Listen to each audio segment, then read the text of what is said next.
Hello, I wanted to do a comparison and side-by-side walkthrough of the Earth and Bone Oracle by Syrian Shadow. This is the indie edition, which is now out of print, and this is the mass market edition by Rockpool.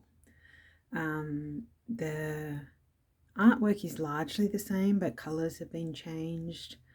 I'll take you through it so you can see. From the front, you can already see these are darker colours, and here it's a bit more well lit.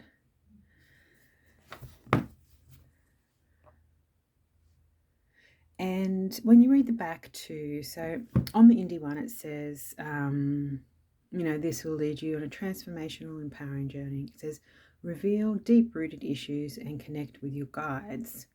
It'll bring you clarity, transformation, healing, guidance, insight. And on this one, it's a little different. It says, with a strong emphasis on nature's duality, the messages are about transformation and achieving the ideal balance between dark and light energies. And that is a different vibe shift with the mass market compared to the indie, is the inclusion of more light. So you see here with the indie, the guidebook, inside the box, it says, merge the shadow and be reborn in the darkness. And you can see the skulls there. So they're basically saying to merge with the shadow and be reborn in the darkness. Where we see with the mass market one, you open it up and it sort of like reminds you of the Lightseers Tarot. Sorry, I keep bumping the camera. I haven't got a good setup. Yeah. So that is the box.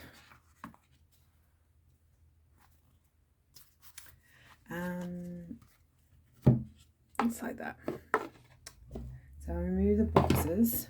The guidebooks are very, very similar, just different colours again.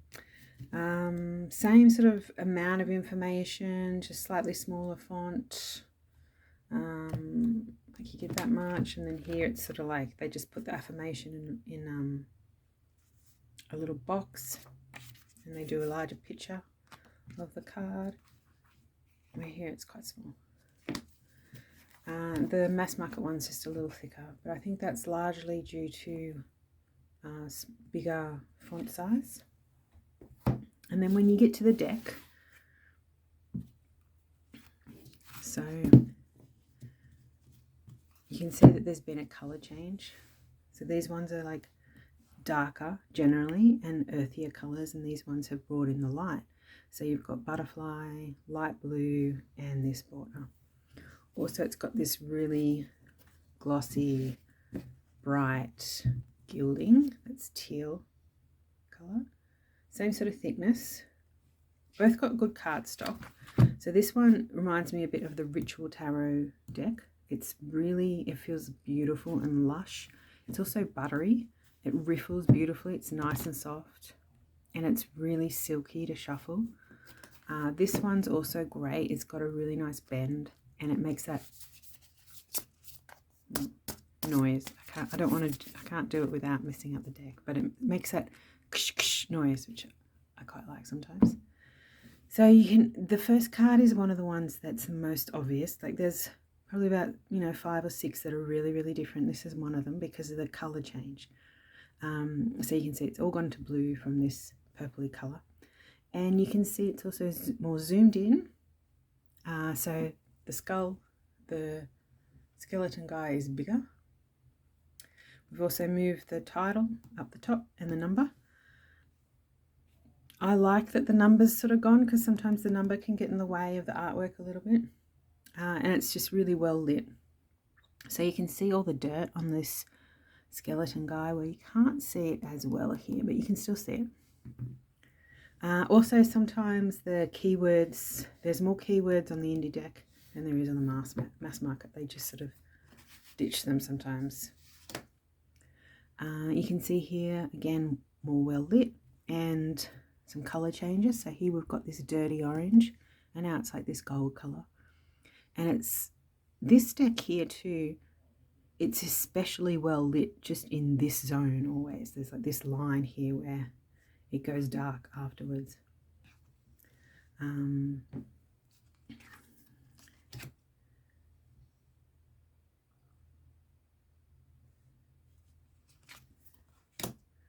So here it looks really different, like you can sort of see the ground better.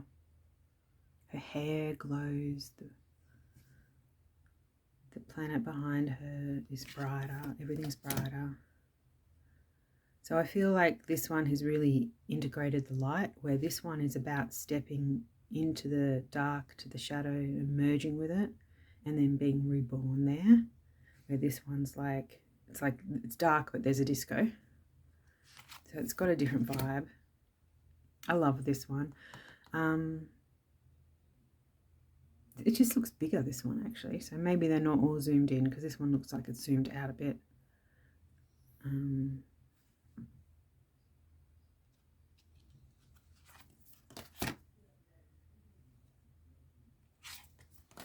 But I originally first got this one. I missed out on this one. And I had really trouble using this one just because I was sort of like, the borders really distracted me. And that's like all I could see. I just thought it looked so much better without the borders. So I had trouble using it. And then when I got this one, I only used this one. And again, you can really see that light. Here you can see the pillars really well, but here there are actually two pillars of light there too, but they're really dark. But here you can see it here. It's just really bright from here and here inwards, where here there's nothing. It's just a continuum of the same colour. I like the colours here more.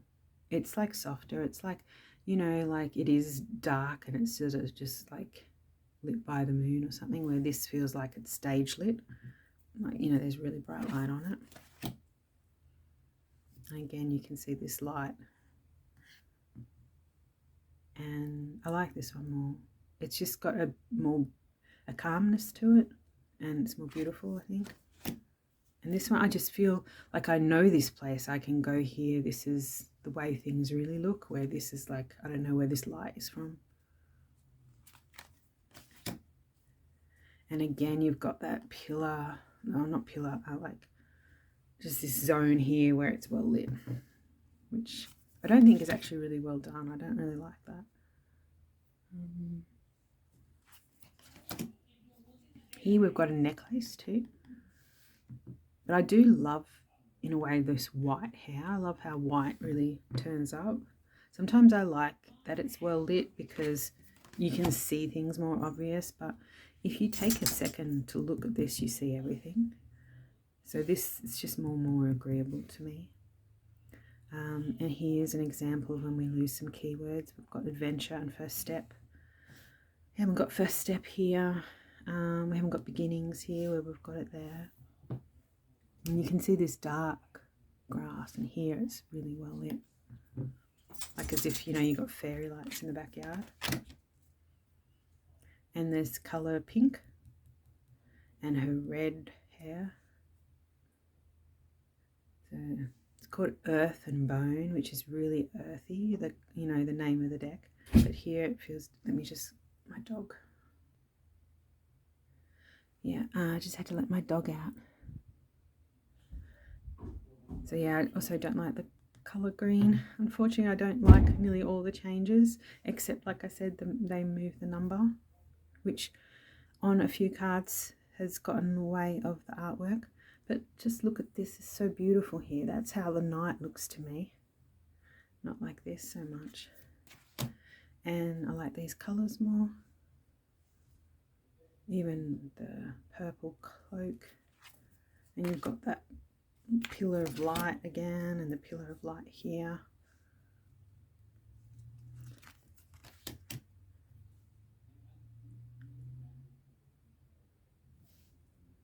And this is beautiful, but you can see the trees all in the background.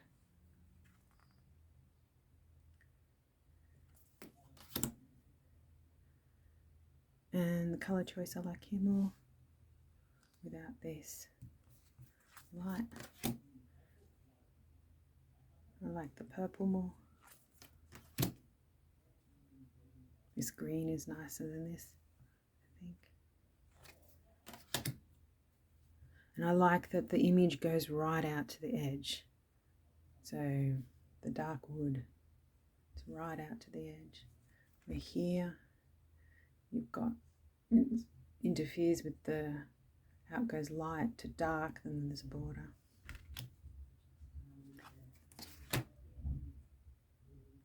Not a fan of this blue. This one's kind of pretty, but this one's nicer.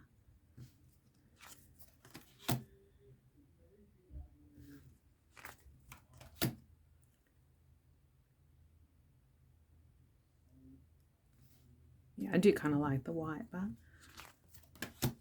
definitely not the pink. I don't know about the necklaces. I think I prefer it without, but I don't hate the necklaces.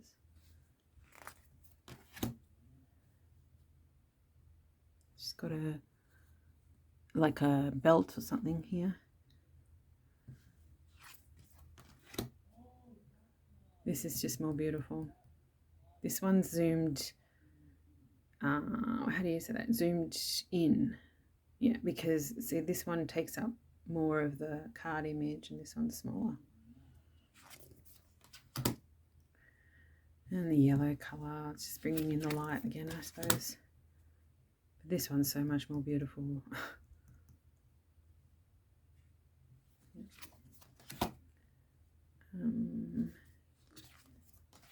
I always hope that, you know, they bring back the original and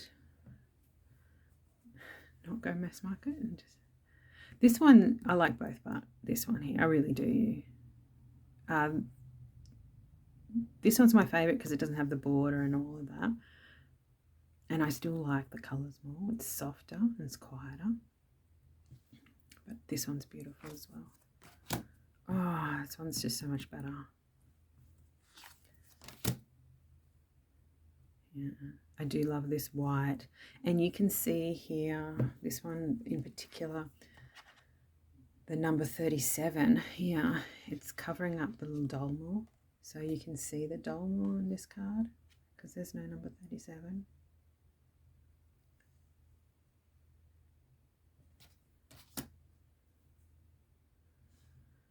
Yeah, you can see like the woof goes down to here and then it's higher up on this one. So it's, yeah, the artwork goes right out to the edges and it's, yeah, this is more zoomed in. So there's only a couple of cards left. And this one also is, I like it more here.